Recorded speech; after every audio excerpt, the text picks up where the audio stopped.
thinking about it for quite a bit, and I have received um, a very good number of messages and comments from my subscribers, and you guys are just so amazing, so kind, so sweet, very genuine. And I've got to tell you, the things that you guys have been sending me, and just the kindness you continue to show my wife. Um, is just remarkable. So I wanted to start off by saying thank you all so much for that. Um, for a long time, I didn't really think that I would continue doing my YouTube channel. Wasn't really sure if that was something anybody wanted to see anyway, if it was something people were interested in regards to my journey and keeping you guys updated. But I received such positive feedback from a video I did. I guess it would have been back in 2016. Yeah, 2016, where I talked about how I was in stage four and talked a little bit about what it was like being in stage four. And I began getting like comments and notifications about that just recently, all these years later. And for whatever reason, it seems to be popping up in people's algorithms on YouTube. And I've been very, very happy with the response. I've been able to meet some really great people who have taken the time to comment and talk with me and share their story. So it really encouraged me to want to jump on here and maybe continue my YouTube channel and start to post more often and give you guys more updates. Maybe do some videos where I educate a little bit based on my experience, talk more about my experiences in the hospital, dealing with the transplant in regards to being extremely, extremely immunocompromised, and just little things like that. But most importantly, it's kind of my way of reaching out to you guys because I want to have that conversation. Like, I don't want to do content or videos where it's just me talking at you, kind of like now, but starting that conversation and having those conversations because, to me, I think every single person who is battling a chronic illness is inspiring, has that ability to be very moving. They just need that opportunity and platform to share their story. And now, keep in mind, there's a lot of people who just don't want to do that. They're very private in nature. They feel like the struggles that they're going through is nobody else's business. It's something they kind of deal with themselves, and that is very, very respectable. I respect people and their privacy, but I do feel like for those who continue to ask that question of themselves, like, why me? Why am I on dialysis? Why am I dealing with kidney failure?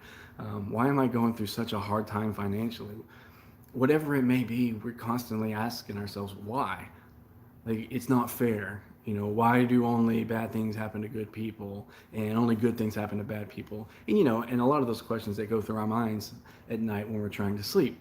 Well, for me, I feel like if you would just take the time to share your story, to put it out there, let people know how you feel, being completely transparent, being genuine, you would be surprised at how moving you are and how inspirational you are because out there is somebody who is very private, but you better believe they're going on YouTube at night and they're typing in kidney patients in stage five, kidney patients in stage four. What's dialysis like? What is it like to have a transplant? And if your content and your material pops up, guess what? You have now helped inspire, given faith, you've educated, you've inspired a complete stranger and you never knew about it. Which kind of brings me to another point. I know a lot of people focus on how many likes you get, how many comments, and there's a reason why, and I fully understand that. It's more of a business side in regards to ad money and things like that, but I'm not monetizing anything that I do on my channel. It's strictly to help benefit other people.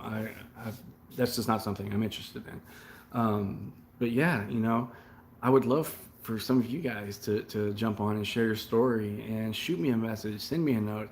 I may not be able to get back that day, but I try my best, and I really do enjoy talking with people.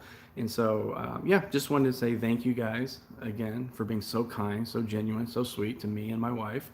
And just want to give you all a quick update. So, for those that don't know, my wife and I, back in 2017, July 6th, 2017, my wife used a custom Topps sports card, baseball card, and it was a picture of me, and on the back it said that she was a match and she was going to save my life. She was donating her kidney to me, and I just bawled and bawled and bawled, and I will never forget that moment for the rest of my life. And she put it on her Facebook. She at the time didn't really do social media. It was never really an interest of hers, but she had about 70, 80 friends on there, all of which she knew from work, church, and family. So all of these people had been praying for her. So she was like, you know what, I want to put it on there so they can see it. I didn't put it on my social media or anything like that. And the next morning, we got a call from Good Morning America around lunchtime. And once we were on Good Morning America, it just kind of blew up. And we had a decision to make. We had to ask ourselves, we're getting our phones ringing off the hook, our emails blowing up. All these people are wanting to talk to us, do interviews, come on their show, and things like that. And one thing they didn't remember is that I was still really sick. I was still on dialysis. I hadn't gotten the transplant. I just found out that my wife was going to save my life. So I was telling Heather, this is so overwhelming, and we're not exactly sure what to do. And so after talking about it one evening at dinner, we said, look, this is kind of how we need to structure our decision making now that apparently we've gone viral and we've been given this platform. So how do we want to use that? And we agreed pretty quickly that if we can ask questions such as, will this help patients? Will this help caretakers? Will this help family members of those who are sick? And things like that. And if the answer is yes to all or any of those, then all right, we go on to the next question. Is this something that we're able to do? Will it take too much time? Is it something we're comfortable talking about? Is it something that, I hate to say, but basically worth our time? Since time was very limited that I had when I wasn't in dialysis and feeling sick, if that makes sense.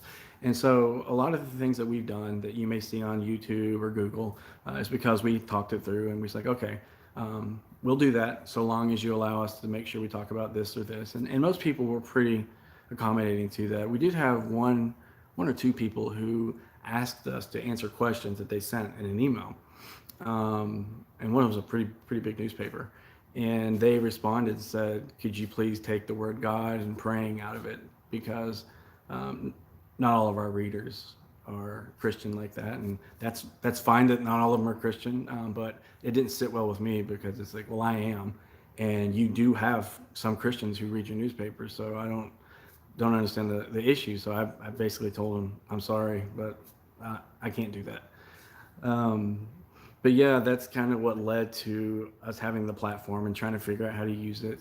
And I guess it was about 10 months ago, we had a publisher reach out and we have signed a book deal. We are coming along really, really well with the book. And we also signed a movie deal where we are selling the movie rights to our book and to our story to a gentleman who is a very, very successful Hollywood actor. He's now getting into producing and directing, and he's just a phenomenal human being. And so I'm really excited about that. And, again, even with that, we talked about the book, but more importantly, the movie. We're like, we would want this movie to portray a certain message, right? Like, we fully understand that when Hollywood gets a hold of a story, right, and they turn it into a movie, there's going to be a lot of embellishment. There's going to be a lot of things that are perhaps overreacted, but that's all for entertainment purposes because that's what they do. I mean, you kind of have to know that going into it, that if for whatever reason your life story or your journey is picked up by Hollywood and wanting to be made into a movie, there's going to be some embellishment. It's you have to remember they're in the business of entertaining. And so we knew that, but we were very blessed and fortunate that this particular actor and director immediately said that he would want Heather and I to come on as screenwriters and producers. So that way, not only do we have the ability and opportunity to be on set whenever we want, but it gives us that control. You don't usually find that. A lot of times Hollywood, they'll come in, they'll buy the rights to your story, and they'll say, all right, I'll see you at the premiere. And that's kind of how it goes after they've consulted with you and try to get more pieces of your story, but you really don't have your hand in the actual process of the movie making. And I think that's really exciting that we get to be producers and screenwriters. So we'll get to be on set all the time whenever we want. making sure certain things in regards to the message is coming across that we want.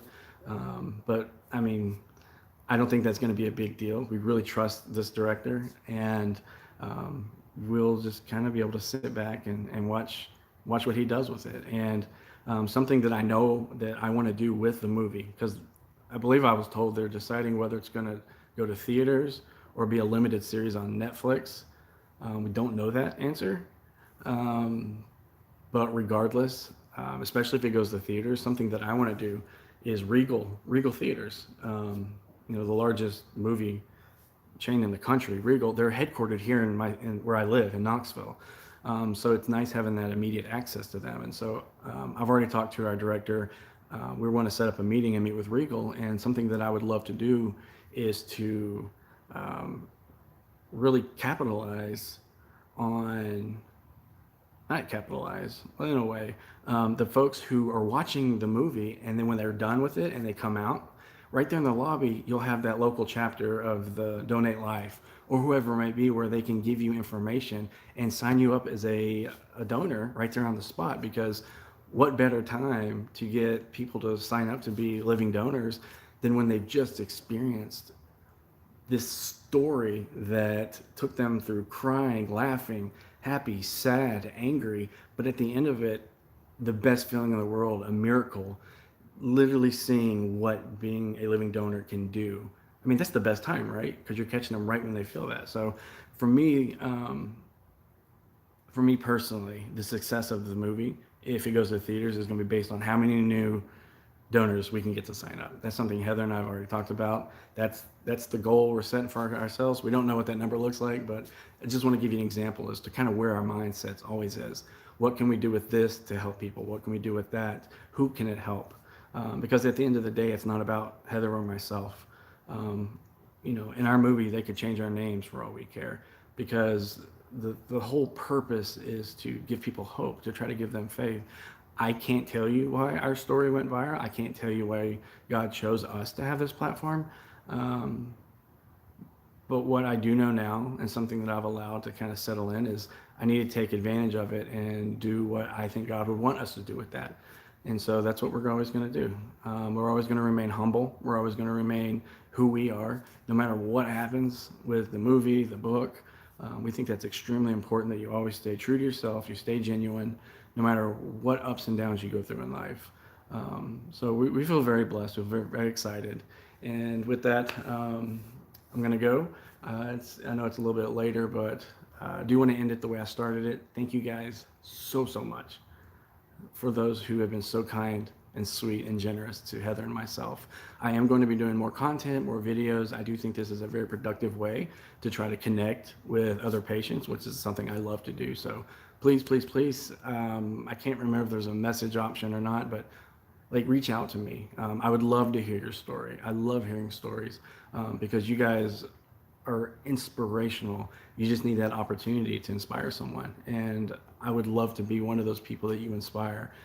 It would be an honor. So hope you guys have a wonderful night, and I will see you soon.